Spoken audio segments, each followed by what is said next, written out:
So here on Strava, Corkscrew Road, fastest times ever recorded. If it didn't fucking happen on Strava, it didn't fucking happen. Basically.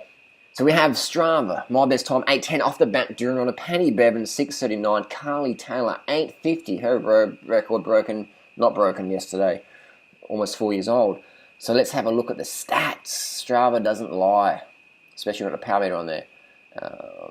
So we have here the times. We have the times of yesterday's stage, NRS, and we have 2 and under times as well. So I'm 40th off the back. Once the 2 and under and NRS comes through. Yesterday's time, April 9, 522 watts, 6:39. 6:39. Yesterday. That is a fucking quick time. Anything under 8 minutes anything under 10 minutes is quick, man. Anything under 8 minutes is exceptional. And we have here anything under 9. And if you get up Corkscrew Road, you're a fucking legend. So I'm just comparing this video here. Stats ideas is that NRS faster than 2 and under, and Strava data says yes. The watts, 522 watts. 522 watts is over 7 watts per kilo. I'm assuming that rider's around 70, slow 70s. That's got to be over 7 watts per kilo. We have some good riders here on the field on Strava. Some hitters. Let's have a look at first 2 and under rider. We have even Jack Haig did faster time in NRS than 2 and under.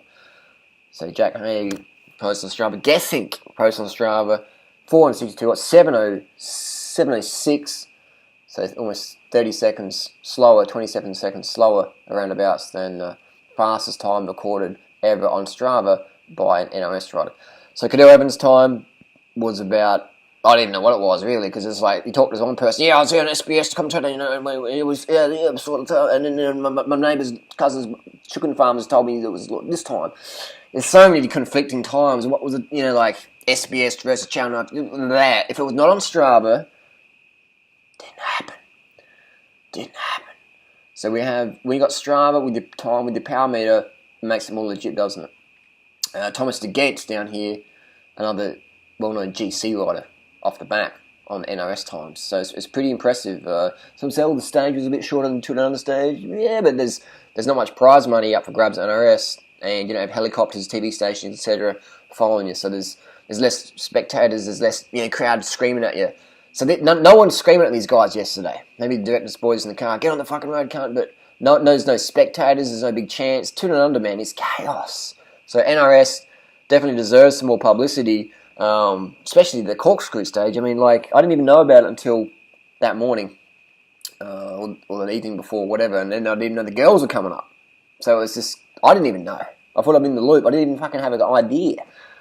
So I saw one of the teams riding around the other day, and I was like, oh, the NRS is, Adelaide Tour. Oh, well, they're not going to Corkscrew because I would have heard about it, but they were. So the organisers definitely need to pull a finger out and actually get on social media and actually have a website for the tour and have a map on the website so spectators can go and check it out and have times and stuff. Make it easy to read. If a 5-year-old can't read your website, it's too awkward.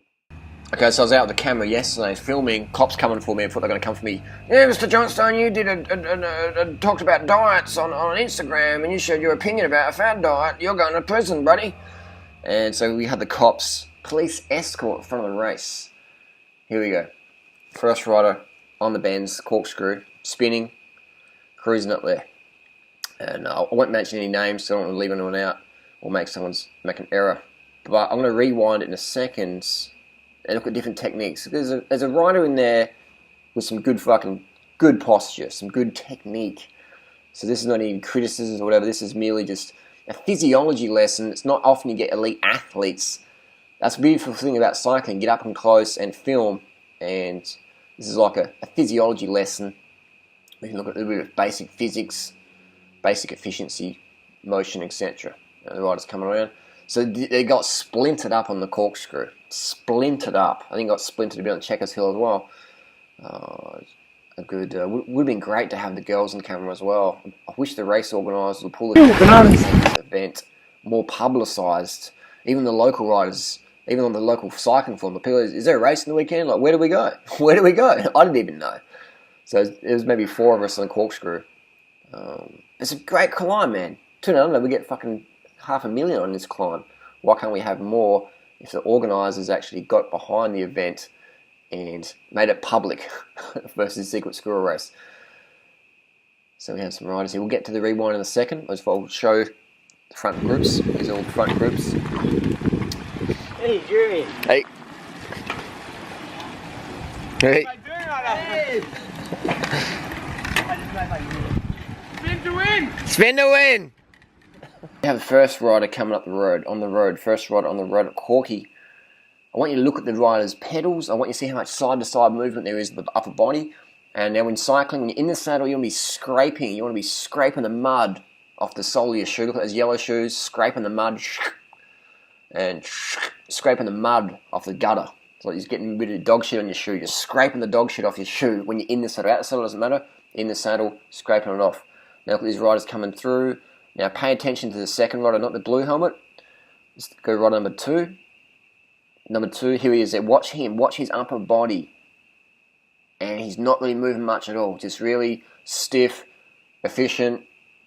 There's different styles, but that's definitely a style to watch. He had the highest cadence out of all of them. But look at his upper body versus the other riders. Nothing's going on there. It's just all pure power. 522 watt average. Whoosh, up the climb. No wasted effort. You can get out the saddle and stuff like that. That's fine. I'm just saying that in the saddle spinning, it's a mountain biker technique. I'm not sure if this rider's got a mountain bike background, but it's a mountain biker technique. In the saddle spinning definitely is the way to go. So let's rewind that again, and I want you to look at the cadence this time. I'll put it on normal speed. Look at the cadence. And here we go. Look at the cadence. Cadence. All these front runners hit big cadence. High cadence. Spinning, spinning, spinning. Now pay attention to the second rider.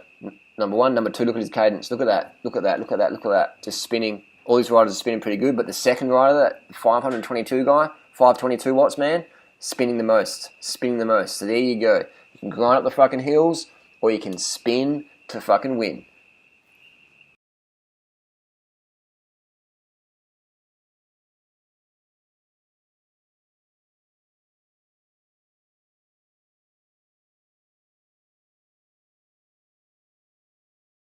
And there's a lot of debate, doing right over such and such grinds. If you can grind up a hill, it means you're nowhere fucking near your limit. If you can grind up a hill, you got way more power left. If you can produce that much torque, you're a beast. So if you want to turn that torque into power, torque plus cadence equals power.